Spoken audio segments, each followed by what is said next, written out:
Hello, Assalamu alaikum everybody. Hope you're all safe, sound, and healthy. And I need to pick up because I do realize that there was a train of thought that I was following in my previous podcast, and I kind of didn't follow through. So I think it's essential because there was a reason why I wanted to follow through that particular thought. Although I have addressed that thought in 1,000 different ways throughout my podcast, it's now become a pet peeve of mine, one of the many pet peeves that life has become. And that is, parents, especially Asian parents. It doesn't matter if you're Chinese, Korean, Japanese, Pakistani, Indian, Bangladeshi, maybe even African parents, come to think of it. But the whole majority of parents and parenting that I've seen. As you know, I've complained about many different problems with parenting, especially modern parenting and all, but that this is now something else. This is something which should be Psych 101, but knowing things doesn't necessarily mean changing them, right? And that is the biggest problem with human beings, which is why, even in the previous podcast and other podcasts of mine, I kept on and on talking about how history repeats because people repeat their mistakes. People don't learn from their mistakes. One of the biggest being bad parenting. As I said, that because we are products of a hierarchical society, a pagan society, it doesn't matter that our forefathers converted to Islam, because apparently they did not incorporate the whole of Islamic teachings into their daily lives and their practices. And one of the biggest Islamic teachings is on parenting, which you will see completely devoid of in our societies. And it is very painful. It has to be addressed. And then parents, they seem to should give you that pained look when you tell them that, you're jealous, you're competing with your own children. And they're like, oh, they called us jealous. And then I explain when their own children, some of them's own children have actually called them jealous. And then they're like, they get so hurt. Oh, they call us jealous. And I'm like, have you ever seen the tone in which you talk to your kids when they try to achieve something in life? Have you ever noticed the sarcasm, the taunt? No, we don't. Oh, you do. You see, that's why I keep on and on saying actions speak louder than words. God may judge your intentions and not your actions. In other words, He will judge your actions based on your intentions, but not when it comes to how you treat other people. I'm sorry. I do not think that your intentions are actually going to help you out there, because you are not even aware of your own intentions most of the time. As I said, it's Psych 101. You're trapped in a vicious cycle, and you are trapping your children in that vicious cycle, and then they will trap their children in that vicious cycle. And nobody tries to break out of that cycle. It's a very rare few people, and this is a global thing again. I mean, even if you drag in Western parents, I'm going to even talk about them.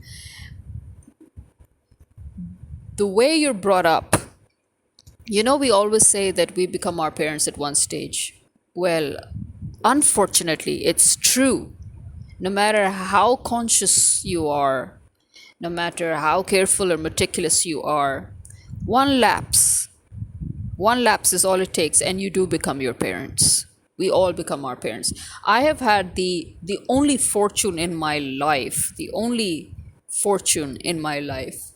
of managing to keep my initial original plan of never getting married and never having kids. This is the only good thing that, despite all the obstacles in my life, I've managed to keep. And that is because I realized that I can also end up being my parents. Yes, I can also probably end up resenting my own children for having what I didn't, for doing what I couldn't. It is resentment.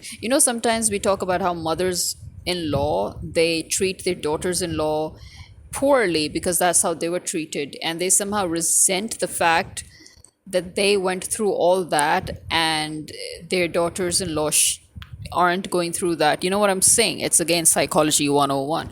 And it is you don't need to study psychology to know this. That is why it's 101, because this is something that you need. It's common sense, in other words. It's common sense, and everybody knows it on a conscious as well as unconscious level. Yeah, the same applies to parents, especially, as I would say, to parents of our culture. You can deny it all you want, but if you stop and listen to yourselves, how you talk to your children, oh, in our time we only had cycles. Well, in your time, cycles were the only mode of transport. As soon as cars came, you got your fucking car. But did you give your child a car now that cars are necessities? No, you started comparing your life with his life. What the fuck is that? It means that you are trying to say that you own your child and he's your property, and you resent the fact that he should try to make his life his own. That is exactly what you're saying, like it or not. What you're saying is you're competing with your own child. So you resent the fact that your child can be more resourceful than you were. Your parents probably resented the fact that you were more resourceful than they were. Their parents were resentful of the fact that they were more resourceful. You see the chain here of bad parenting. Another thing is violence. In Islam, violence is completely forbidden. You're not allowed to hit your children at all. You're not even allowed to smack them. But in our cultures, all of our cultures, violence is an essential part of parenting. And as children, we resent our parents for all that violence, and we end up committing that same violence against our own children. Have you noticed that? We resent our parents for always taunting us for having better lives than they did, and then we do the same to our own children. Our parents were always on and on about how they had to face difficulties in life and how we got it easy in life, and then we go and say the same thing to our own children. you know and you can try to put it very nicely and say, oh, these are wounded people, and so their wounds never healed, and so then don't get married. You see, this is where you need to work consciously on yourself, like I did. The minute I realized that despite the fact that I am very conscious, I am very, very self aware, despite the fact that I have a lot of self control, but one lapse and I can become exactly like the kind of people that I'm surrounded by, which is very, very bad parents all around me. Because this is how our society is, this is how our culture is. And at the end of the day, what you're surrounded by is what you end up being. You end up mimicking it, even if you don't want to. And that is when I decided that I do not like children, and I do not like parenting, and I do not like having a family, and I do not believe in a family anyway, but that's a different story. But the fact remains that I am not going to bring a child into this world only to hurt that child so that another wounded human being grows up to wound another human being. At least this much responsibility I can take. It's like, people who talk about safe sex, you know what's safer? Don't do it. Don't have sex until you get married. It's as simple as that, like it or not. Like it or not, prevention is better than cure. Majority of the parents in this world do not deserve to be parents. Again, that's another fact in case you didn't know it or you don't like it. I don't give a fuck either way. But here's an FYI, okay? Majority people in this world do not deserve to be parents. And they are not good parents either. And they all try to comfort themselves. And have you noticed self-pity is a common theme amongst parents, especially again in our culture. And yet they are the ones who exploit their children the most. Parents are the ones, the first people to deceive you, to be dishonest, to lie, to judge you, to hurt you, to beat you, to not support you, to cut you down, to be jealous of you, to compete with you, to have a rivalry with you, to envy you, to cause you harm. They're all of that. The first person or people to do that to you are your parents. It's amazing, isn't it? Your first exposure to anything and everything negative in the world is through your parents. Your first exposure to double standards and hypocrisy, it's your parents. So, what kind of a human being are you turning out to be? Keeping all of that in mind. You know, in the Islamic point of view, God says, first of all, there is one hadith of the Prophet in which he says that God curses all those parents who, by their very behavior, their attitude, cause their children to go against them, to rebel against them, or to resent them. Okay? And then there is another Islamic core teaching, and that is all those parents that hurt their children, demean their children, insult their children, humiliate their children, and think that it doesn't matter because their children's feelings don't matter. They dismiss their children's self respect and integrity. God will shred every single piece of their self respect and humiliate them in front of the whole world on the day of judgment.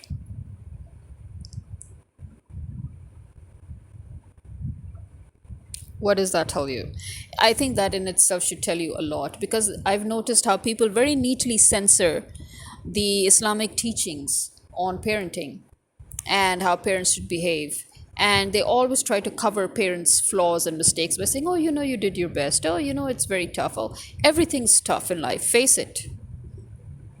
I keep on and on talking about the fact that the biggest test that God has actually given you is the one test that you're constantly failing. And that is the test of how you deal with His own people when you're on a power trip. That little authority that God has given you as parents, that responsibility, that duty that He's given you, how do you abuse that power? How do you treat people weaker than you? And yet your expectations, as I said, in our culture, it's so toxic, and yet our expectations are that it doesn't matter how your parents have treated you, but when they're old and their children, now finally that resentment, that grudge, everything. And this is again in Islam, treat your children the way you want to be treated when you are now in their position.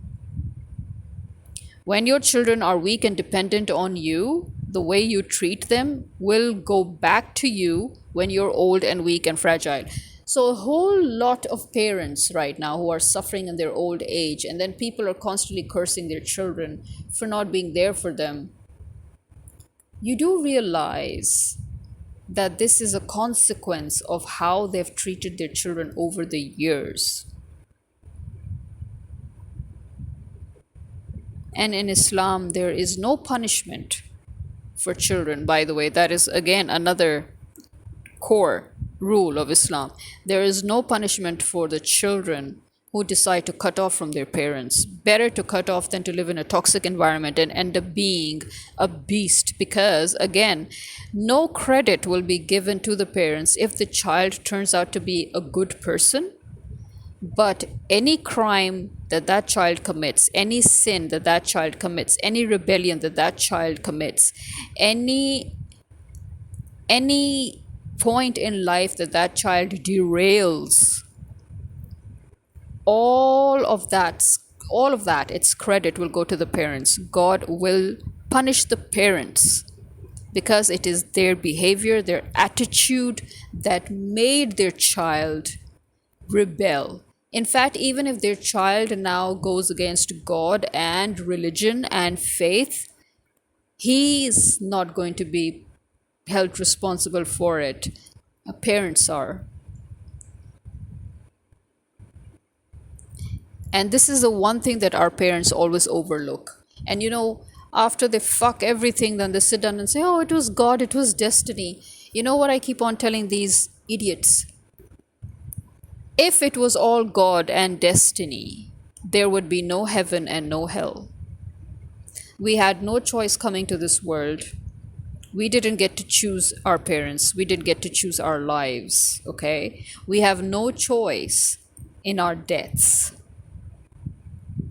The one thing that we were allowed was to be able to choose a chunk, just a chunk of percentage of our lives, and that even our parents interfere and they cause a lot of damage and loss and harm.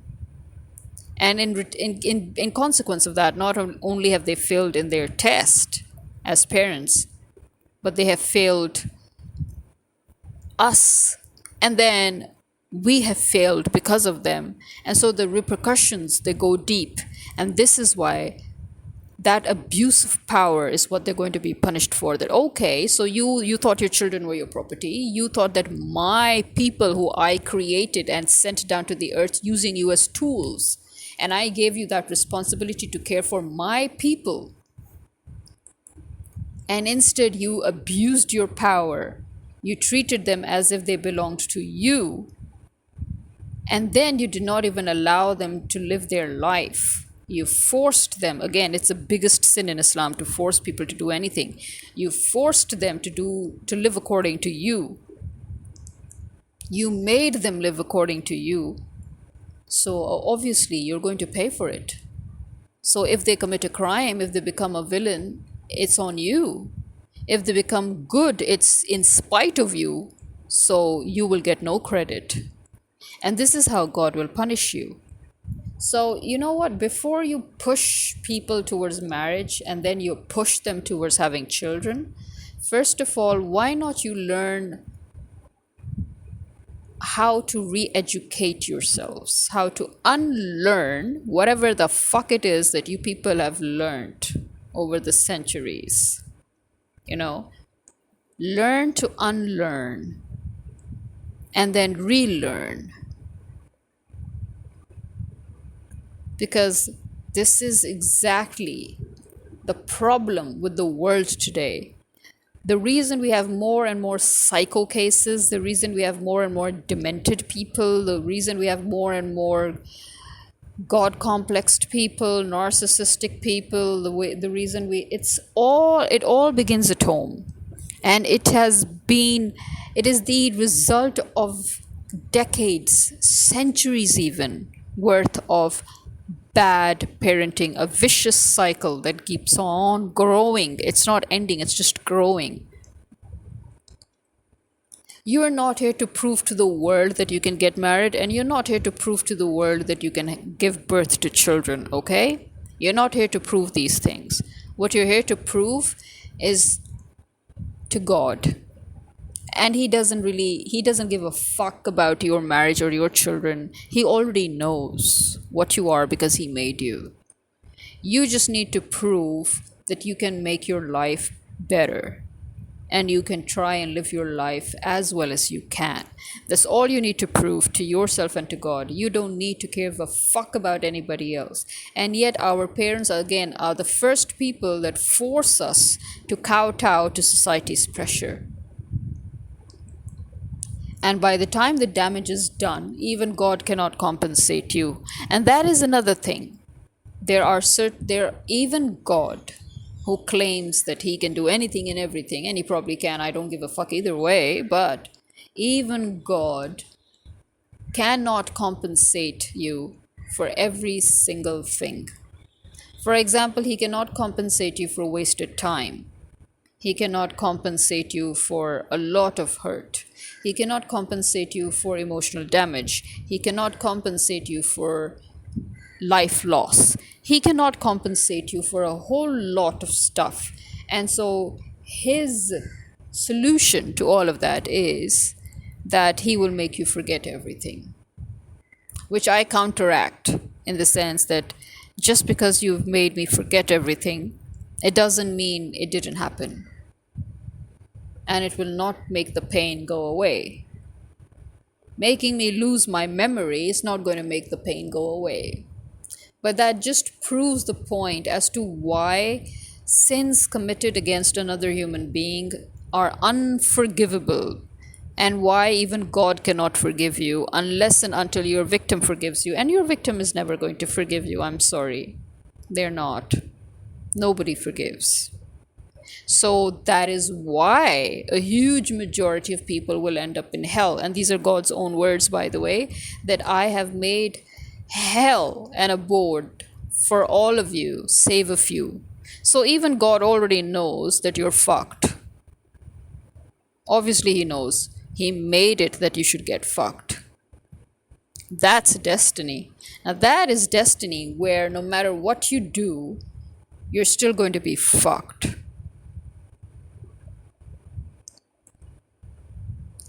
So, yeah. So, this is one thing that I believe that people really need to understand. That vicious cycle, you're not breaking it. Nobody is breaking it. There's a very, very, very, very small minority that are consciously working every day to break that cycle. You know, you're not one of them. You're part of that large, huge majority that are definitely ending up in hell because you couldn't even put two and two together. In other words, you could put two and two together, but you couldn't be bothered because it was too tedious. Because parenting is hard. So, who the fuck told you to give birth to children? You should have thought it out first. You should have sat down and thought, what is more important, proving to the world that I'm fertile or my own sanity, my own peace of mind? I should give birth when I'm actually mentally ready. And let's be honest, none of us are mentally ready. Why do people have suddenly these maternal instincts at the age of 40, 50? That is when they're actually ready, you see. That is when they're actually ready to have kids. But their body is not ready, in other words. Although it depends again on which culture you're in. There's so many cultures, including ours, where by 40, 50, you're still very, very, very ripe and ready and very fertile. But the point is, you've just realized that mentally you were never ready until now. The only reason you push yourselves or society pushes you to have children at a young age is because of your physical capacity, that they feel that, oh, when you're in your 40s and 50s, you will not have the energy to run around with your kids, which is true. It's a fact. The younger you are, the more energetic you are, the more in sync you are with your kids, the more you can play around with your kids, the more time you can give your kids. But then again, ironically, you're not doing that, are you? As a young parent, you're not there for your kids. You're too busy making your own lives and shoving your kids to your parents or your siblings and making their lives hell in the process by throwing your burdens on them. Or you're too busy passing out drunk and partying around and leaving them with maids and nannies. Or you think that you're having a perfect life-work balance where you're giving equal time to your kids and your work. It doesn't matter either way. To each his own until it doesn't work.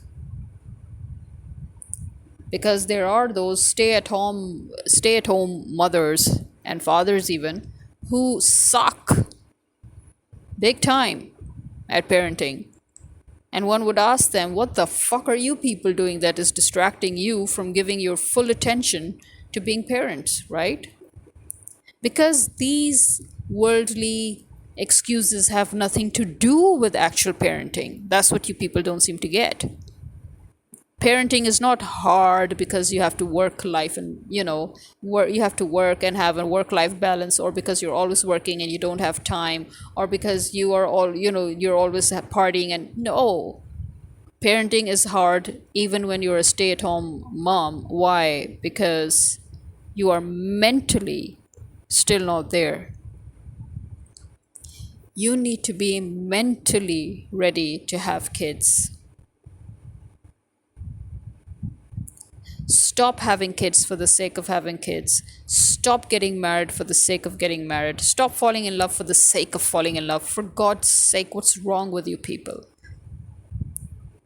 Sit down, meditate if you have to, do whatever the fuck it is that you need to, and get your life together. Get a grip on yourself, get your act together. Men and women. First of all, become self aware. Know what you want.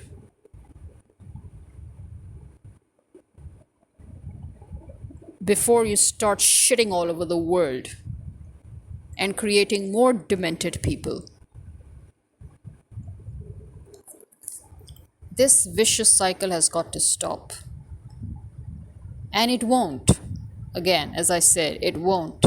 You need to sit down and make a conscious effort to think about how you want to proceed with your life. Do you want to risk failing in the eyes of God in the responsibility that He's given you to take care of His human beings and make sure that they are able to live their own lives? Or do you want to own a property that you're going to lash out at and control and assert your authority over, because you think that because you're spending so much on them and because you're taking care of them and because you're doing all the fuck that you're supposed to, then they owe you their lives?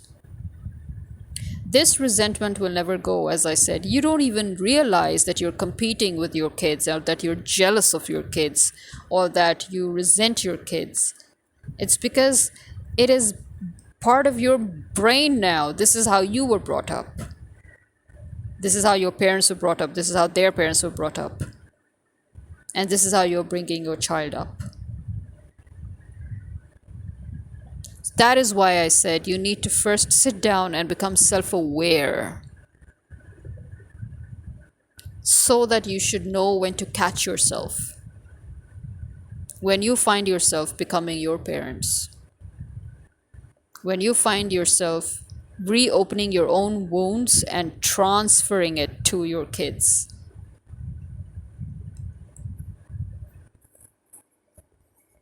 Well, this is me signing out. Khuda Hafiz.